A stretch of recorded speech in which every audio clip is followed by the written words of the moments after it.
Breaking news mga kabayan. Isang malalim, komprehensibo at walang preno na pagsisid sa tunay na kalagayan ng buong sistema ng hustisya sa Pilipinas ang naganap sa loob ng Senado. Ang budget hearing ng Department of Justice para sa year 2026 na dapat sana ay isang formalidad lamang ng paglalatag ng mga numero ay naging isang malinaw na salamin ng mga tagumpay, mga malalang problema at mga pinakapangangailangan ng ahensyang inatasan na maghatid ng katarungan sa bawat Pilipino. Sumunod dito ang matinding sagupaan ng prinsipyo ang sumiklab sa pagitan ni Congressman Rodante Marcoleta at ng Department of Justice. Sa gitna ng mainit na investigasyon, nagtutunggali ngayon ang dalawang panig sa isang mahalagang tanong. Ano ang dapat unahin? Ang habulin ng utak ng krimen o ang bawiin muna ang bilyon-bilyong perang ninakaw sa kaban ng bayan? Bago tayo mag-umpisa, baka pwedeng palike muna ng video na ito. Malaking bagay na ito sa aming mga content creators. Maraming salamat po.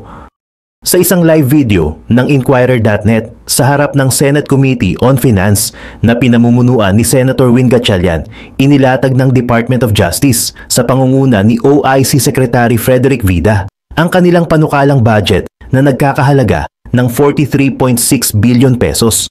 Isang halaga na bagamat malaki pakinggan ay kumakatawan lamang sa napakaliit na 0.64% o mas mababa sa 1% ng buong pambansang budget ng Pilipinas. Sa kanilang presentasyon, ipinagmalaki ng Department of Justice ang kanilang mga nagawa. Sa kabila ng daan-daang libong kasong hinahawakan, naitala nila ang isang kahangahangang 99% case disposition rate.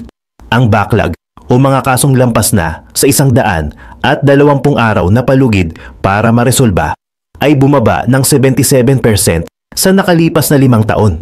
Ngunit sa likod ng magagandang numerong ito, isang malaking red flag ang agad iwinagayway ni Senator Win Gatchalian, ang tunay na kalagayan ng mga sundalo sa frontline ng hustisya, ang ating mga piskal. Direktang inusisan ni Gatchalian ang bigat ng trabahong pasan ng bawat piskal sa bansa. Ang revelasyon mula mismo sa datos ng DOJ ay nakakabahala. Sa average, bawat isang piskal ay humahawak ng 161 na kaso para sa preliminary investigation pa lamang. Isang napakabigat na tungkulin, lalo na kung isasaalang-alang ang isa pang mas malaking problema. Mayroong mahigit 520 na bakanting posisyon para sa mga piskal sa buong bansa, 16% ng kabuuang puwersa na hindi napupunan, na nagiiwan ng malaking butas sa serbisyo. Ipinaliwanag ng DOJ sa pamamagitan ni Prosecutor General Richard Anthony Fadulon na multifactorial ang dahilan. Ang mga piskal, anya, ay presidential appointees, kaya matagal ang proseso ng paghirang. Ngunit tiniyak niyang bumilis na ito mula sa dating inaabot ng 2 taon. Ngayon ay 6 hanggang 8 buwan na lamang. Sa tulong ng DBM, umaasa silang makakapagdagdag ng 400 na bagong posisyon sa susunod na taon upang punan ang kakulangan at maabot ang ideal na 3,800 na piskal. Ang sitwasyong ito ay naglalantad sa isang kritikal na bottleneck sa ating justice system. Paano maibibigay ang mabilis na hustisya kung ang mga mismong taga-usig ng Estado ay nalulunod sa dami ng kaso dahil sa matinding kakulangan sa tao? Ito ang unang malaking issue na humaharap sa budget ng DOJ. Mula sa korte, lumipat ang usapan sa kulungan. At dito, isang mas madilim at mas masakit na realidad ang lumantad. Hinarap ni Bureau of Corrections Director General Gregorio Catapang Jr. ang isang krisis na hindi lamang tungkol sa seguridad, kundi tungkol sa dignidad ng tao mismo. Ang nakakaalarmang 248% congestion rate sa mga bilangguan sa bansa.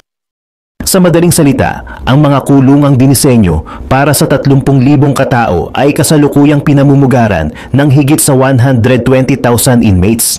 Sa ilang pasilidad, gaya ng Sablayan Prison and Penal Farm sa Occidental Mindoro, umaabot pa sa halos 600% congestion rate.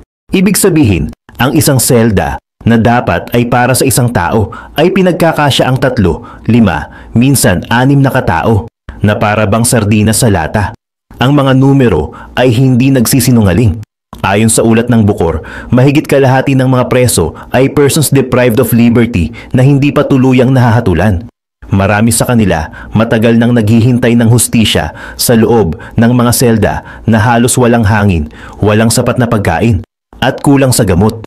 Ngunit sa halip na humingi ng bilyon-bilyong piso para magtayo ng panibagong mga gusali, isang makabagong at praktikal na diskarte ang iniharap ni General Katapang. Ang kanyang panukala, i-rehabilitate ang mga lumang pasilidad at ilipat ang mga preso sa mas malalawak na lupain ng gobyerno.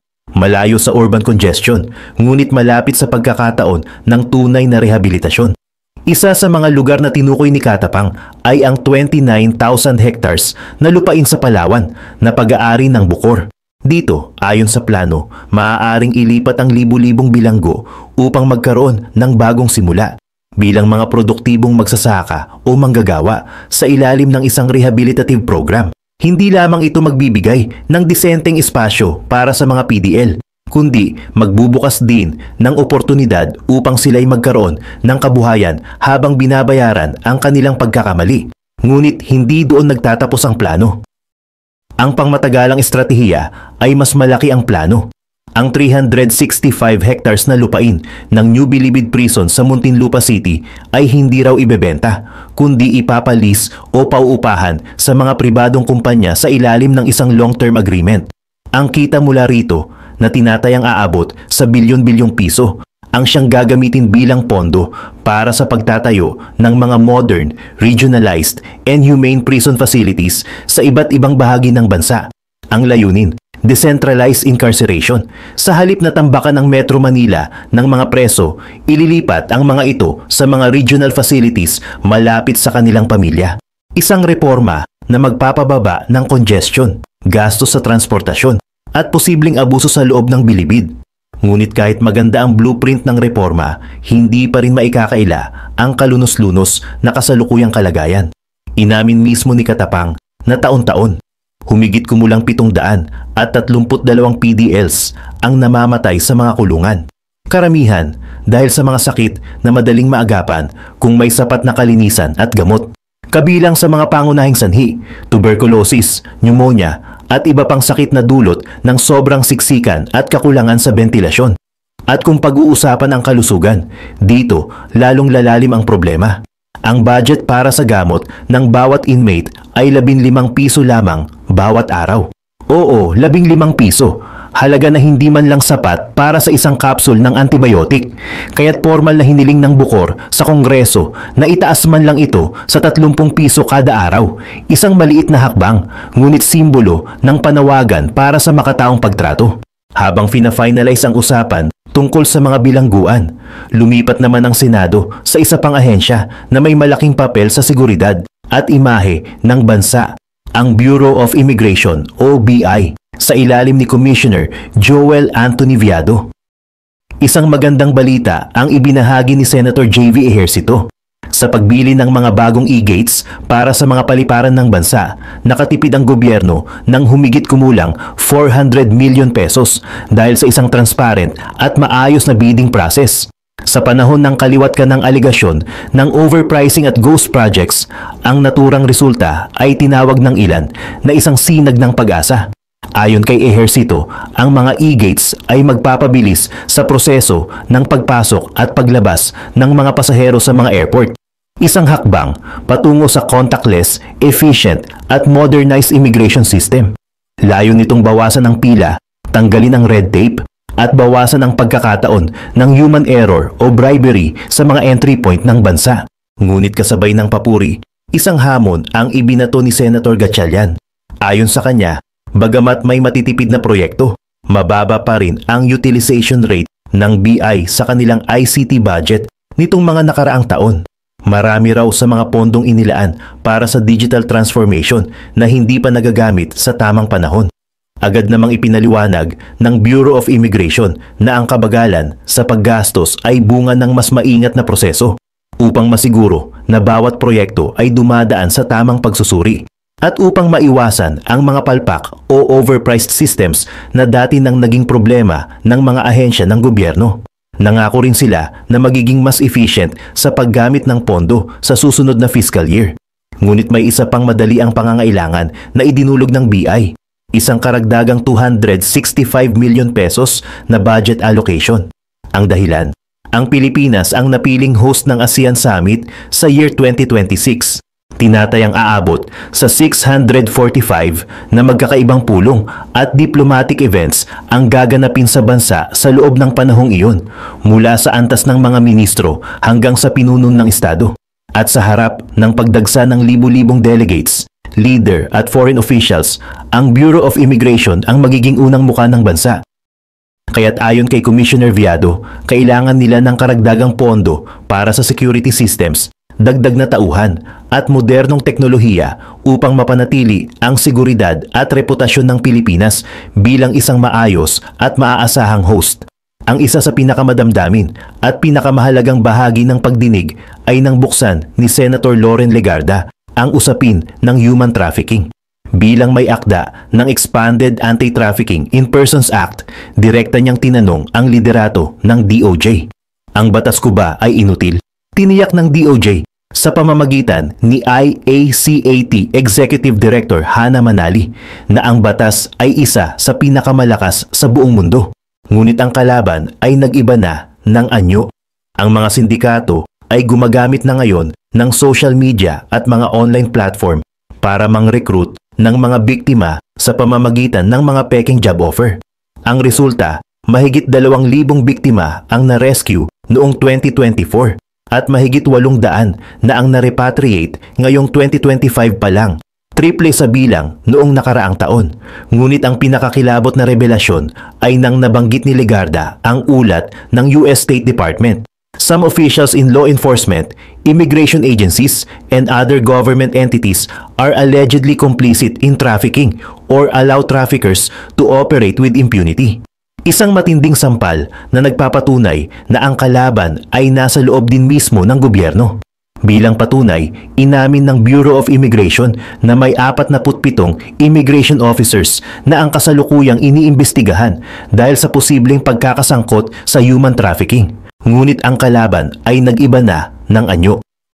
Ang mga sindikato ay gumagamit na ngayon ng social media at mga online platform para mang-recruit ng mga biktima sa pamamagitan ng mga peking job offer. Ang resulta, mahigit 2,000 biktima ang na-rescue noong 2024 at mahigit 800 na ang na-repatriate ngayong 2025 pa lang, triple sa bilang noong nakaraang taon. Ngunit ang pinakakilabot na revelasyon ay nang nabanggit ni Legarda ang ulat ng US State Department. Some officials in law enforcement, immigration agencies, and other government entities are allegedly complicit in trafficking or allow traffickers to operate with impunity. Isang matinding sampal na nagpapatunay na ang kalaban ay nasa loob din mismo ng gobyerno.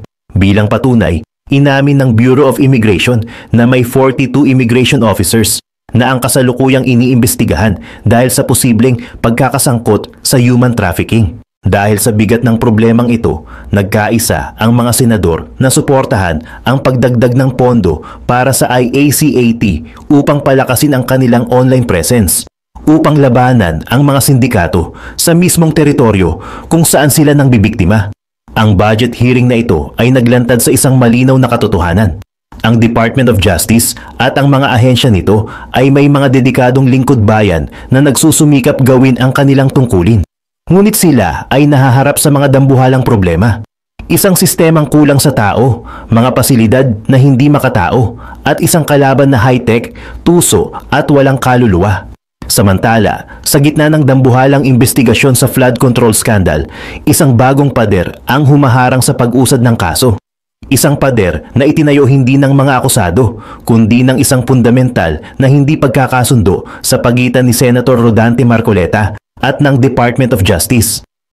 Ayon sa ulat ng Newswatch Plus Philippines, ang banggaang ito ay umabot na sa mga pagdinig sa Senado na naglalantad sa isang kritikal na dilema sa ating justice system. Ang sentro ng conflict, ang kapalaran ng mag-asawang Diskaya. Ang mga tinaguriang flood control king and queen, nais ni Senator Marcoleta na isailalim na agad sila sa Witness Protection Program upang makuha ang kanilang testimonya na magtuturo sa mga mas malalaking isda, ang mga utak o mastermind ng buong anomalya. Ngunit may isang matigas na kondisyon ang DOJ sa pangunguna ni Justice Secretary Jesus Crispin Remulla at Officer in Charge Frederick Vida. Kailangan munang ibalik ng mag-asawang Diskaya ang lahat ng perang kanilang ninakaw bago sila tanggapin sa programa. Dito nagsimula ang mainit na debate. Sa isang pagdinig, mariing iginiit ni Marcoleta ang kanyang posisyon. Anya, hindi niya dinidepensahan ang mga taong yun. Gusto niya lang mangyari iyon para ma-identify kung sino ang mastermind. Isang malinaw na pahayag na ang kanyang prioridad ay ang pagdakip sa mga nasa likod ng buong sindikato. Direkta naman itong sinagot ni DOJ OIC Frederick Vida na gusto rin namin na matukoy ang mga mastermind pero kailangang ibalik muna ang mga nakuhang pera bago makasali sa Witness Protection Program. Isang pader ng paninindigan mula sa DOJ na nakabatay sa kanilang interpretasyon ng legal at etikal na pamantayan. Dito na tuluyang umalma si Marcoleta. Para sa kanya, ang paggigiit ng DOJ sa restitusyon o pagbabalik ng pera bilang isang precondition ay isang malaking hadlang sa pagkamit ng hustisya. At dito, ibinagsak ni Marcoleta ang isang pasabog. Inihayag niya na nagkaroon na sila ng naunang kasunduan ni Justice Secretary Boying Remulla na ipasok ang mga Diskaya sa Witness Protection Program. Ngunit sa hindi malamang dahilan, bigla na lamang binawi ng DOJ ang desisyong ito at ipinataw ang kondisyon ng restitusyon. Ikinalungkot ko nang bawiin nila ang desisyong iyon, pag-amin ni Marcoleta. Ipinipilit ng senador na ang ginagawa ng DOJ ay labag sa batas. Anya, malinaw sa batas na hindi kabilang sa mga requirement ng WPP ang restitusyon. Nag-warning pa siya sa mga opisyal ng DOJ na ang kanilang mahigpit na paninindigan ay maaring magkaroon ng masamang epekto sa buong Witness Protection Program. Maaari itong maging dahilan upang matakot ng lumantad ang mga susunod na testigo sa iba pang mga kaso ng korupsyon. Ang laban na ito ay hindi na lamang tungkol sa mag-asawang Diskaya. Ito ay naging isang pampublikong debate tungkol sa kung paano dapat paganahin ang batas para sa mas malaking layunin. Sa isang banda, ang pragmatikong diskarte ni Marcoleta. Unahin ang testimonya para mahuli ang mga utak at habulin na lamang ang pera sa huli. Sa kabilang banda, ang moral at legal na paninindigan ng DOJ. Paano po protektahan ng Estado ang isang testigo na hawak pa rin ang perang mula sa Estado? Ang resulta ng banggaang ito ay kritikal. Ito ang magtatakda ng policy at magpapadala ng mensahe sa lahat ng sangkot sa korupsyon. Ang tanong na ngayon ay nakasabit sa balanse. Sa paghahangad ng hustisya, alin ang mas dapat unahin? Ang pagbawi sa yaman ng bayan o ang pagdakip sa mga taong nagnakaw nito?